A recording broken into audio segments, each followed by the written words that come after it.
महाराष्ट्र राज्याचे सामाजिक न्यायमंत्री आणि छत्रपती संभाजीनगर जिल्ह्याचे पालकमंत्री संजय शिरसाट यांनी काल एक वक्तव्य केलं होतं की छत्रपती संभाजीनगर महापालिकेची जी इमारत आहे ती स्मशानभूमीची आहे. त्या ठिकाणी बेचैन आत्मे आहेत, त्यामुळे महानगरपालिकेला ग्रहण लागलं.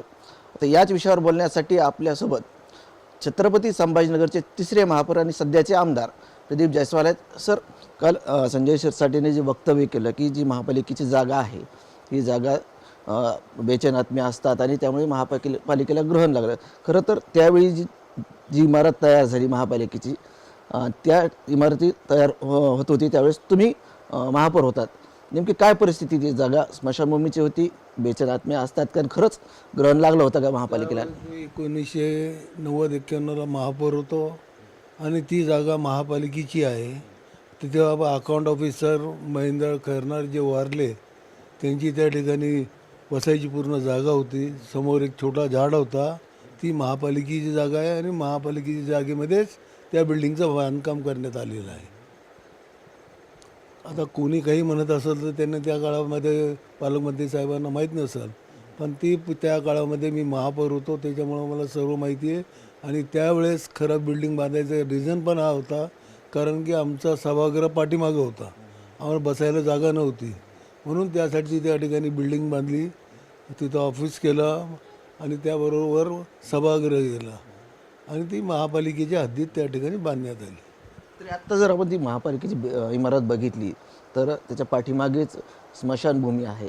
आयुक्ताच्या बिल्डिंग म्हणजे कार्यालय आहे त्या ठिकाणी ती स्मशानभूमी दिसते. काही संबंध येतो का त्या जागेचा आणि स्मशानभूमीचा?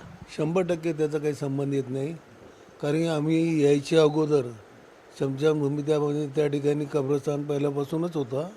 महापालिकेची हद्द बांधलेली होती आणि त्याच्यामुळं कोणाचा त्या ठिकाणी कब्रस्तानमध्ये हात टाकायचा विषय पण नव्हता. हा आजही तुम्हाला सांगतो की त्या ठिकाणी प्रामाणिकपणे त्या काळामध्ये आम्ही या महापालिकेच्या हद्दीमध्येच त्या ठिकाणी बिल्डिंगचं बांधकाम केलं आणि त्या ठिकाणी सभागृह व्हावं आणि चांगलं त्या पद्धतीने आम्ही त्या ठिकाणी सभागृह बांधलं. शेवटी बसायला जागा नव्हती. आमचे एक आर्किटेक्ट होते कुलकर्णी, वर सभागृह बांधत असताना लोकांनी बसून ऐकण्यासाठी यावं म्हणून आम्ही एक हॉल ही बसायची जागा केली होती. त्याच्याकडं चुकलं होतं. मी कमिशनरला सांगितलं आहे तुम्ही आर्किटेक्टला बोला, हे मी सांगतो तुम्हाला ते कसं बघता येईल, त्यांनी डिझाईन कशी घेतली. त्यावेळेस कमिशनरने खरंच बोलवलं आणि माझं नाव विसरलो मी. कमिशनर साहेबांनी इतके शिव्या दिल्या काय त्या आर्किटेक्टला, तुला कळत नाही का म्हणे, लोकांना दिसणार कसं, ते झाकून जाईल. आणि त्या पद्धती पूर्ण करत असताना इतकं सुंदर बनवलं आणि चांगली त्यावेळेच्या काळामध्ये आम्ही या ठिकाणी बिल्डिंग त्या ठिकाणी आम्ही बनवली.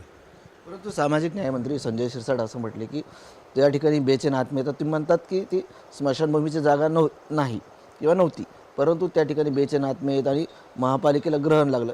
कुठल्या अर्थानं ग्रहण लागलं महापालिकेला? असं ग्रहण लागलेलं नाही आहे. महापालिका व्यवस्थित चालली. आम्ही 1988 पासून पहिले महापौर, दुसरे महापौर, तिसरे महापौर, आम्ही त्या काळामध्ये पैसे असताना नसतानाही आम्ही चांगल्या पद्धतीने या शहराच्या लोकांना सर्व व्यवस्था करू शकलो. कारण की मी त्या ठिकाणी महापौर होतो, मला माहीत आहे. महाराष्ट्र गव्हर्नमेंटने बोनस 22 दिवस लोकांना दिलं. आम्ही त्या काळामध्ये 32% बोनस या ठिकाणी दिलं, कारण की शेवटी काम करणारे कामगार इतकं सुंदर काम करत होते आणि शहरामध्ये सुद्धा आमच्यासारखं त्या महापालिकेसारखं काम कोणी केलं नाही. कारण त्या ठिकाणी शिस्तीमध्ये काम करणारे सर्वच आमचे त्या काळातले नगरसेवक कुठल्या पक्षाचे असतील, पण अनेक लोक जुने असल्यामुळं त्यांनाही माहीत होतं. रतन पन्नागळे असतील, आलाप खासाब असतील, जुने लोक, जे लोक त्यांनी नगरपालिकेपासून काम केलेलं, त्यांनी पाहिलं की इथे सुंदर काम चालू आहे. पण तुम्हाला कुठेतरी वाटतंय का, आता तुम्ही महापालिकेत नाहीत, परंतु आता आमदार आहात, पण कुठेतरी वाटतंय का की महापालिकेची जागा आता बदलली पाहिजे, कुठेतरी नवीन इमारत झाली पाहिजे? शहरात पक्की गोष्ट आहे, कारण की महापालिकेचं वजन वाढलं आहे. महापालिकेला फार मोठं काम आहे. पण या ठिकाणी आपण खरंच पाहिलं असेल तर आज जागा ती फार कमी पडते. कुठंतरी शहरात चांगली मोठी जागा मिळावी त्यासाठी परंपरामध्ये सुद्धा त्या काळामध्ये पाहण्यात आलं होतं, पण तीही जागा छोटी पडायला लागली. त्या काळामध्ये सुद्धा जागा न मिळाल्यामुळं ते करू शकलो नाही. पण खरंच मी आत्ताच्या महापौरांना, आयुक्तांना म्हणाल की शहरामध्ये एक चांगली जागा घेऊन मोठी, की ज्या ठिकाणी चांगल्या पद्धतीचं महापालिकेमध्ये सर्वसामान्य लोकांना सुद्धा येता यावं, काम करता यावं, यासाठी ती चांगली बनवावी अशी मी त्यांना विनंती करतो. इम्तियाज जलील असं म्हटले की ज्या ठिकाणी कचरा डेपो आहे आपला होणार चालू आहे 12 सिडको N12मध्ये, त्या ठिकाणी जागा आहे त्या ठिकाणी महापालिका केली पाहिजे असे त्यांचं मत आहे. बिलकुल बरोबर नाही आहे. जागा अशी पाहिजे की लोकांना पण कळायला पाहिजे सुंदर आहे, चांगली आहे, ही लोकांना कळायला पाहिजे. त्याच्यामुळं त्यांनी अशा ठिकाणी घ्यावी की ज्या ठिकाणी थोडंसं लांब पडेल, पण जागा 2-4 एकराच्या वर ती जागा पाहिजे आणि चांगली 4-5-6 एकर मोठी पाहिजे.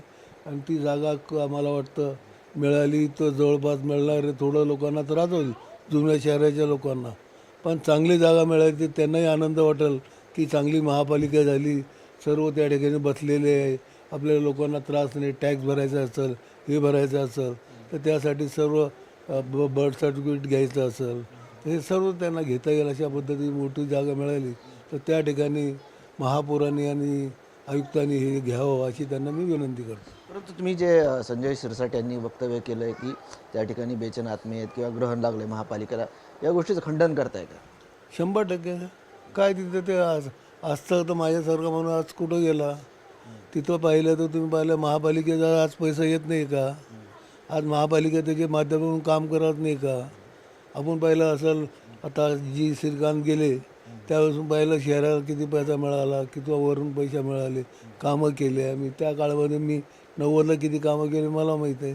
कारण शेवटी काम करणाऱ्या या माणसाला तिथं कोणी म्हणल्याने स्पष्ट भाषेत म्हणतो पालकमंत्र्याचा गैरसमज असेल तर ते गैरसमज आहे. कारण की शेवटी तिथं कुठंही आत्ताही जाऊन बसा तर तुम्ही कॅबिनमध्ये बसल्यानंतर तुम्हाला बसावं वाटेल अशी ती चांगली जागा आहे.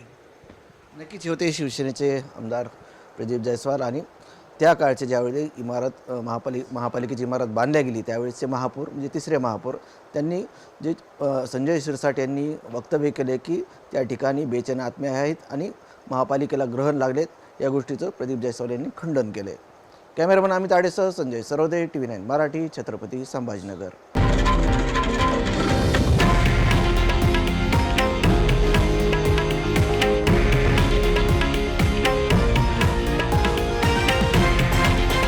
हे आहे देशातील नंबर 1 न्यूज नेटवर्क आणि आपण पाहत आहात TV9 मराठी, एकमेव.